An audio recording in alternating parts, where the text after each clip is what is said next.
Livro de Romanos, capítulo 11, versículo 33, versão NVT, Mateus. Nós vamos falar sobre o amor de Deus, nós vamos falar sobre a misericórdia, sobre a graça de Deus.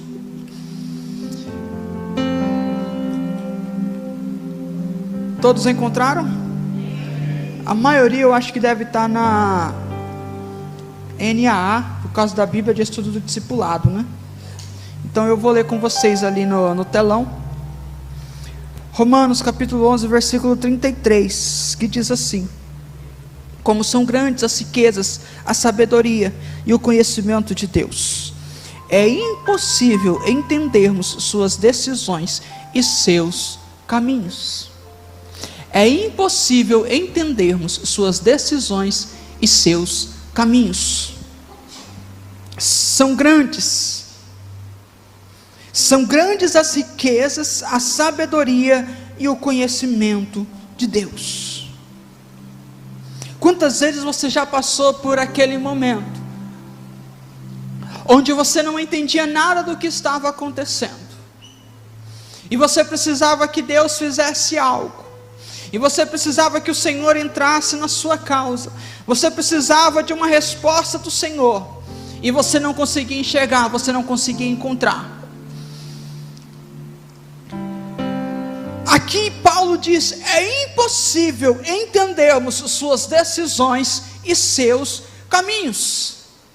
Tem momentos que você não vai entender o que Deus está fazendo e como Ele está agindo, e você muitas vezes, por não entender, vai até pensar que Ele não está fazendo. Mas eu quero dizer uma coisa para você: não é porque você não está entendendo, e não é porque você não está vendo, que significa que Deus está alheio à sua situação. Eu tenho uma frase comigo que eu digo assim: não é porque as coisas estão acontecendo, ou não estão acontecendo do meu jeito, que quer dizer que está errado. Muitas vezes eu planejo, eu penso, eu falo: vamos lá Deus, eu vou fazer assim, e as coisas vão acontecer dessa maneira. E aí de repente começa a acontecer tudo diferente da forma como eu planejei.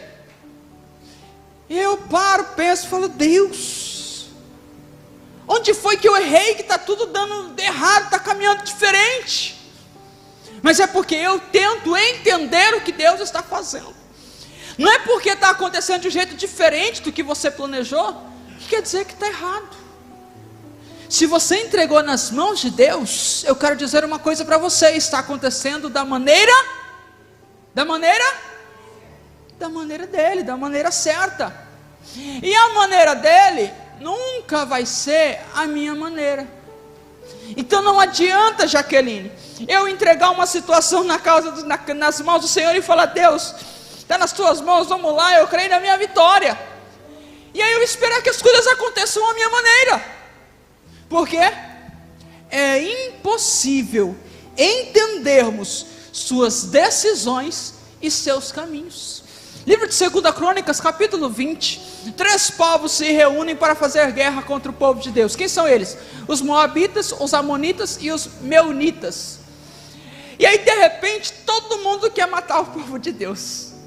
Vamos fazer guerra contra eles. E quando eles fizeram um jejum, Josafá se levanta, reúne o povo no meio da congregação e fala: vamos fazer um jejum, e começa a clamar: Deus, o Senhor se lembra? Esses 3 que estão vindo aí foram os mesmos que lá atrás o Senhor falou: passa reto e não faz nada com eles. Olha como é que eles estão nos dando pago. A versão RC diz assim: olha como eles nos dão o pago. Agora eles vêm para querer matar a gente, e se vierem vão conseguir, porque são 3 contra 1. Aí quando ele ora, quando ele jejua, quando eles se derramam na presença do Senhor, a resposta vem. Não tem como você se derramar na presença de Deus e não receber uma resposta dele. Aí de repente se levanta um homem de Deus e fala: olha, Josafá, escutem, Israel, vocês não vão precisar pelejar nessa batalha, mas faça o seguinte: coloca os músicos na frente, junta o exército e vai para a batalha. eles sabiam o que iria acontecer? Sim ou não? O que foi que Deus falou para eles? Quem já leu aí, eu já preguei sobre esse texto aqui, ou pelo menos umas 2 vezes. O que foi que Deus falou para eles? Ele falou: pega os músicos, adoração, pega os soldados e vai para a guerra, não para de marchar, canta e continua andando. Você está querendo descobrir que é a resposta de Deus? Deus está respondendo. Como é que eu faço para chegar na minha vitória? Canta, não para de cantar. É por isso que os músicos foram na frente. E não para de marchar, não para de andar, continua. Foi o segredo, foi o que Deus falou para eles. Falou: coloca os músicos na frente, coloca o exército, vai para a batalha.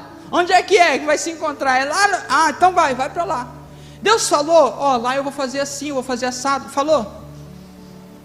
Por que muitas vezes você quer que Deus venha e te entregue um plano aqui, como se Deus fosse um engenheiro de uma casa que você está construindo?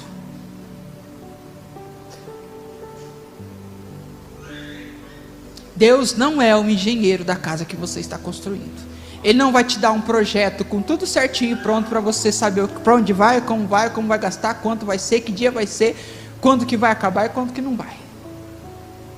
Ele vai falar o seguinte: a casa vai estar pronta. Ele vai falar: a guerra está vencida. Ele vai falar: a dívida será paga. Ele vai falar: eu vou fazer. Agora, como? É impossível entender suas decisões e seus caminhos. Sabe por que a gente enfraquece tanto no meio da luta, no meio da prova? É porque a gente fica querendo entender. Não, agora Deus está fazendo assim, Deus vai abençoar dessa maneira, vai vir de cá. Aí de repente não vem, você se frustra. Aí você fala: não, é porque eu estou olhando para a esquerda. O pastor fala sempre aqui: o que? Esquerda passa, vamos para a direita. Aí é da direita que vem, então vou olhar aqui aí não vem. Aí sabe o que acontece? Você se frustra.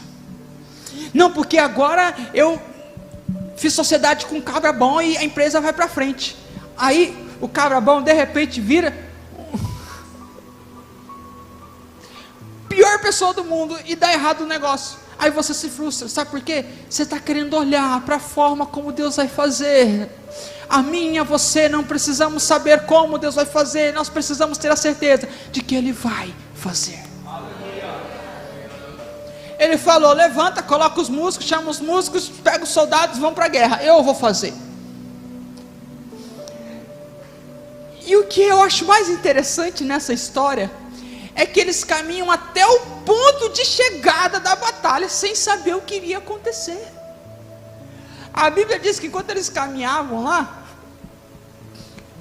se o Samuel Messias já existisse naquela época, talvez o hino já existia, né? Todavia me alegrarei. Eles poderiam estar marchando lá e cantando: todavia me alegrarei. 3 povos indo de lá para matar todo mundo: todavia me alegrarei. A Bíblia diz que pelo caminho que eles estavam indo, não tinha como enxergar os 3 povos vindo. Mas enquanto eles cantavam e caminhavam, aprenda uma coisa: enquanto eles cantavam, adoravam e caminhavam, o que aconteceu? E o Senhor pôs confusão entre os moabitas, os amonitas e os emeunitas, e eles começaram a se matar, começaram a fazer guerra entre eles. Pergunta se o povo de Israel estava vendo isso. Não, eles estavam lá: todavia me alegrarei, todavia me alegrarei. De repente a Bíblia continua dizendo: quando eles chegam no alto do monte onde eles estavam passando, onde eles falam: agora nós vamos ver o povo, quantos são, a quantidade, eles só viram cadáveres. Você está querendo ver projetos? Deus está querendo mostrar os cadáveres e você com a vitória na mão. Você não precisa enxergar como Deus está fazendo. Você não precisa olhar para o homem, você não precisa olhar para a empresa, você não precisa olhar para a situação, você tem que olhar para a promessa de Deus. Você tem que olhar para o que Deus prometeu para você. Deus fez uma promessa para você, eu tenho certeza. E por que você está olhando para como as coisas vão acontecer? Tem um homem muito famoso na Bíblia, eu gosto de falar dele aqui. O paralítico no tanque de Betesda, qual que era o maior problema dele? Eu já falei isso aqui uma vez, Deus um dia revelou para mim. Qual que era o maior problema do paralítico do tanque de Betesda? Era paralisia? Não era, era cegueira. Ele enxergava todo mundo que estava à volta dele, que podia colocar ele dentro do tanque, e não enxergou Jesus na frente dele, que podia fazer o milagre. Sabe qual que é o problema que está acontecendo na sua vida? Não é a paralisia, é a cegueira. Tem projeto, diz o Senhor, que não está andando para frente. Tem família que não está sendo transformada. Tem causa que não está sendo ganha. Não é por causa da paralisia, é por causa da cegueira. É por causa da cegueira. A cegueira é o maior problema do cristão. Livro de Lucas, capítulo 24, versículo 51, lá pelos 50 para frente você vai ver essa história. 2 discípulos no caminho de Emaús iam falando a respeito de Jesus. Vou ficar só por aqui, que o Vinícius falou que a gente é bom cantando. De repente, eles iam falando a respeito de Jesus, chega um terceiro homem. Quem? Jesus. A Bíblia diz, os olhos deles estavam como que? Fechados, não podiam enxergar.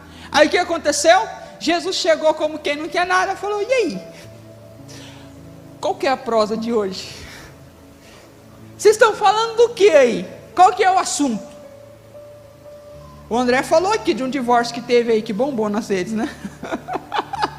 Jesus chegou, qual que é o assunto do momento? Aí os discípulos falaram: o senhor não está sabendo? Toda a cidade está comentando e até ao redor. Não, o que aconteceu? Uai, Jesus Cristo, aquele que nós pensávamos passado, ser o Messias, morreu, foi morto. E o que acontece é que ele falou para nós, promessa, que ao terceiro dia ele ressuscitaria. Mas já se passaram os 3 dias e até agora nada. Quantos dias se passaram que você recebeu a sua promessa? Será que você já não começou a colocar Deus e a sua provisão, Deus e o seu poder no passado? Eu pensei que Deus fosse fazer. Aquele que nós pensávamos ser o Messias morreu e não ressuscitou. A promessa não se cumpriu. Jesus Cristo, eu penso, Jesus Cristo, caminhando com eles, interessante. O próprio Jesus ressurreto ali fala para eles: mas vem cá, deixa eu contar um negócio para vocês. Lucas escreveu e disse: vamos lá ver o que o profeta Isaías falou para nós. Agora vamos ver o que falou Amós, o que falou. Ele fala que ele começou por Isaías e começou a citar os profetas do Antigo Testamento. Aí quando Jesus começa a falar com eles, uma coisa começa a acontecer. O que aconteceu? Eles só foram revelar depois que Jesus já tinha partido. Jesus falou assim: a prosa tá boa, eu já entendi aí que morreu um aí, estou conjecturando, tá? Mas eu preciso ir. Ele falou: não, fica, Jesus. Fica, Senhor, já se faz tarde, tens meu coração. Bastante assembleano aqui, né? De repente, ele fala: tá bom, vou ficar. E aí ele começa a partir o pão, e eles ceiam juntos, e de repente Jesus some da vista deles. E é quando Jesus some da vista deles que a cegueira deles vai embora. Porque eles falam, e olham para o outro assim: uai,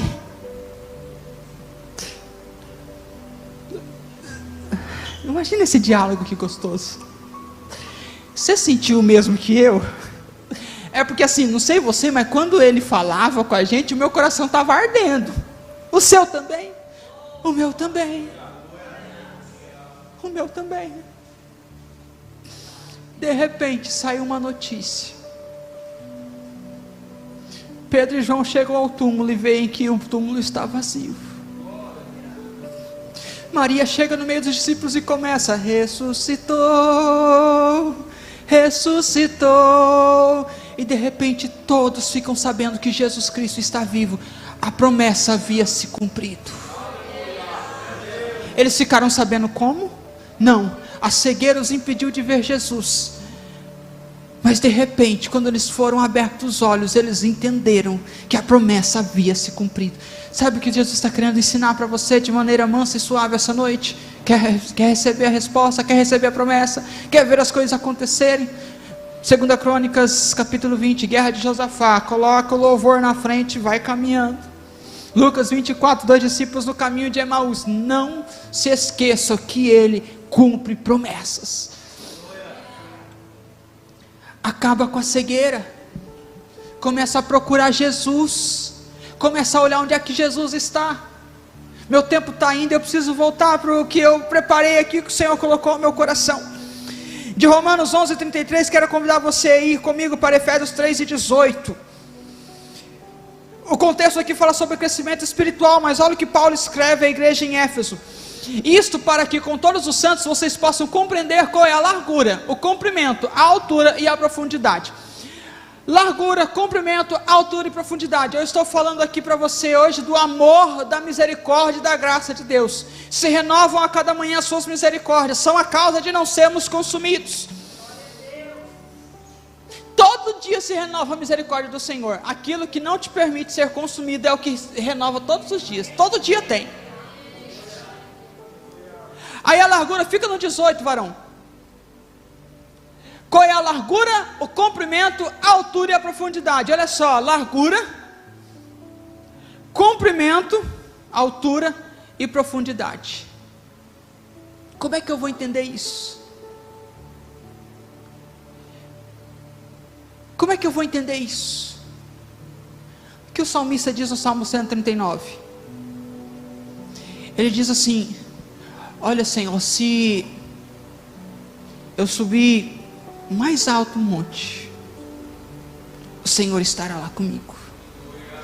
Se eu descer no mais profundo abismo, no mais profundo vale, eu sei que o Senhor está lá comigo. Se eu falar para a escuridão, escuridão, me esconda, ainda assim o Senhor me encontra lá. Se eu falar para as luzes, se apaguem, para que eu esteja escondido, o Senhor vai me achar, porque não há para ti diferença alguma entre escuridão e luz. Não importa onde eu queira me esconder, eu sei que o seu amor vai me alcançar. Aí não o suficiente, a Bíblia ainda nos ensina. O apóstolo Paulo escreve no livro de Coríntios, capítulo 2, versículo 9. Coloca aí, varão, por favor. Ele fala assim, ó. 1 Coríntios 2 e 9. Nem olhos viram, nem ouvidos ouviram, nem jamais penetrou em coração humano o que Deus tem preparado para aqueles que o amam. Eu tenho um Deus que prova que o seu alcance é infinito. Por quê? Porque nem profundidade, nem altura, nem poderes, nem principados, nem potestades, nem o presente, nem o porvir, nada, nem coisa alguma poderá nos separar do amor de Deus.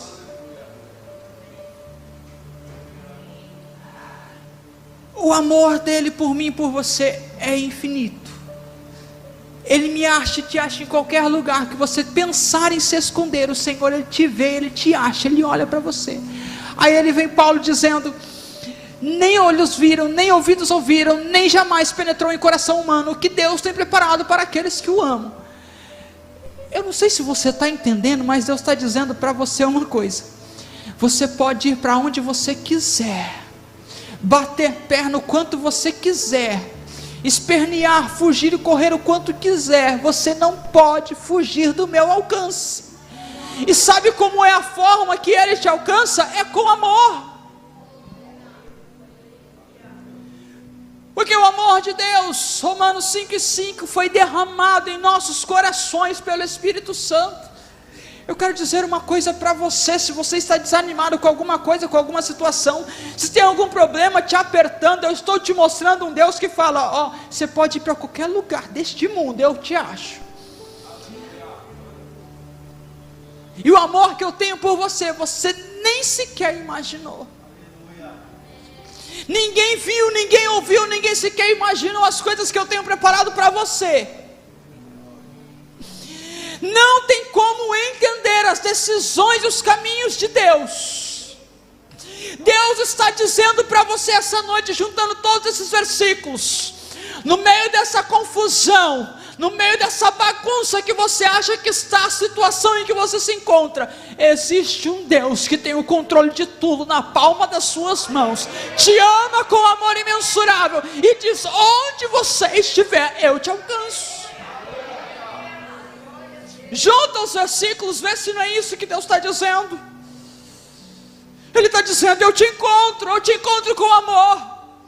Vai chegar um dia que Deus vai encontrar o homem com juízo, vai. Mas por enquanto Ele ainda está nos encontrando com amor de Pai.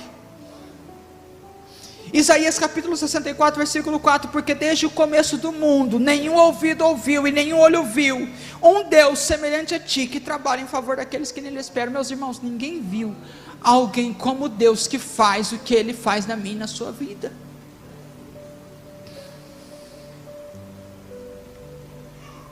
Primeiros Coríntios capítulo 2, versículo 9: olho nenhum viu, nós já lemos, né? Romanos 8, 38 e 39: e estou convicto ou convencido de que nem morte, nem vida, nem anjo, nem demônios, nem o que existe hoje, nem o que há no futuro, nem jamais, nem poderes, nem altura, nem profundidade, nada em toda a criação jamais poderá nos separar do amor de Deus revelado em Cristo Jesus nosso Senhor. Sabe por quê? Irmãos, eu gosto de passear na Bíblia e tentando ensinar aquilo que eu também estou aprendendo. Sabe por que que você muitas vezes não sente esse amor? Mas pastor, e esse amor aí que olho nenhum viu, que ninguém nunca viu, que Deus me ama, que isso e que aquilo, e profundidade das riquezas, tanto do saber, da sabedoria, do conhecimento de Deus, e essa coisa toda que você está falando aí, esse monte de versículo, por que que eu não sinto isso? Lê comigo como é que ele começa o versículo de Romanos 8, 38, nessa versão NVT. E eu estou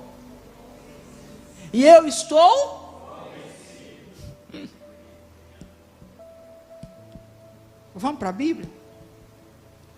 Por que que você ainda não foi convencido desse amor ainda?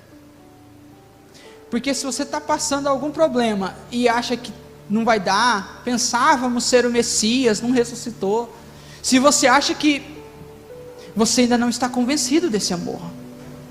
E por que você ainda não foi convencido, não está convencido desse amor? Weber, o que eu preciso fazer para estar convencido desse amor? Para estar convencido de que Deus me ama? É eu falando um monte aqui para você? Não.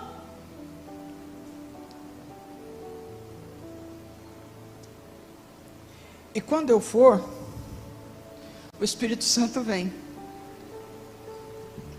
E quando ele vier, Gabriel, o que é que ele vai fazer, que Jesus falou? Ele vos convencerá da justiça, do juízo e do pecado. Sabe de quem é o papel de convencer o coração do homem? Eu não convenci nem a Fernanda a casar comigo, foi Deus que pressionou ela. Quanto mais convencer você a aceitar que Deus te ama. Sabe quem é que convence o homem? Sabe quem é que convence você? É o Espírito Santo. E por que o Espírito Santo não me convenceu ainda, Weber? Por causa da maneira que você se relaciona com Ele. Está errado. Está errado, tá. Porque nós muitas vezes estamos virando cristãos robóticos, que entram num relacionamento, tal como o exemplo que eu dei do Vinícius e da Brenda. Como é que você entra num relacionamento? Oi, boa noite, boa tarde, oi, tudo bem hoje? Vamos nos relacionar hoje? Hoje eu vim disposto a pegar na sua mão. Cadê? A Fernanda não veio hoje, a Ana está com conjuntivite. Fernanda, hoje eu vim disposto a pegar na sua mão, hoje eu vim disposto a te dar um abraço, e eu também vim disposto a te dar uns beijinhos, que eu não sou besta nem nada. É assim que se relaciona? E por que muitas vezes eu chego no culto e, não, hoje nós vamos cantar isso e vai ser assim, e vai ser assado, eu vou falar isso e o fulano vai testemunhar. Então, você está entendendo que Deus está nos chamando para um relacionamento, para um culto, seja na igreja, ou seja em casa, no lar, para um culto onde o meu intelecto não toma as decisões? Como que é o relacionamento do homem e da mulher? Como que é o relacionamento genuíno? Sentou do lado ali, se deu vontade de pegar na mão, pega na mão, para quem está casado. Se deu vontade de abraçar, abraça. Deu vontade de dar um beijo, dá um beijo. Deu vontade de sair pulando os dois juntos de mão dada pela casa, vai lá e faz. É feito em quê? Em sentimentos, no relacionamento do convívio de um com o outro. Agora tem hora que Deus, ou o Espírito Santo está querendo te tomar pela mão e passear com você, e você está aqui, eu tenho que... Está na hora de nós revermos a nossa forma de adorar ao Senhor. Tem um hino que eu gosto muito, já citei aqui algumas vezes, é de um cantor de Goiás, amigo meu, e ele fala sobre o vinho novo, o vinho sobrenatural, e ele diz assim: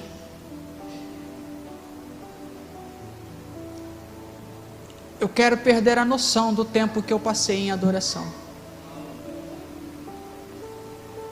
Perder a noção do tempo que eu passei em adoração. Quantos chegam aqui e perdem a noção das horas? E perdem a noção de quanto tempo já se passou. Quando o pastor Adilson, que é quem geralmente prega aqui aos domingos, está terminando a mensagem, ele fala assim: meu Deus, já está piscando vermelho ali, igual está piscando agora ali para mim. Ele fala: já, esse relógio não é assembleano. Será que você se assusta também com o horário? Fala: meu Deus, nem passou, estava sentindo a presença de Deus, aproveitando aqui.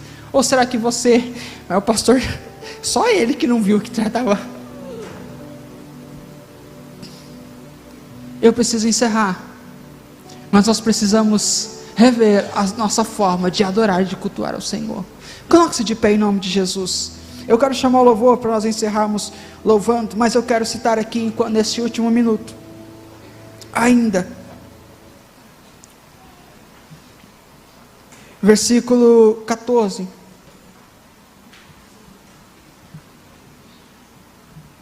Salmo 139, versículo 14, eu te agradeço por teres feito de modo tão extraordinário, tuas obras são maravilhosas, e disso eu sei muito bem. Olha a convicção do salmista: eu te agradeço por me teres feito de modo tão extraordinário. Tem duas pessoas que eu conheço na Bíblia que falaram assim: ó, tanto que eu sou amado, o que Deus fez. João, capítulo 13 do livro de João, do Evangelho, e capítulo 20 ele fala: aquele a quem Jesus amava, ele está dizendo, eu sou amado. E o salmista disse: ó, Deus me fez de uma forma tão extraordinária. Muitos ouviram: Jesus te ama, mas poucos entenderam: Jesus me ama.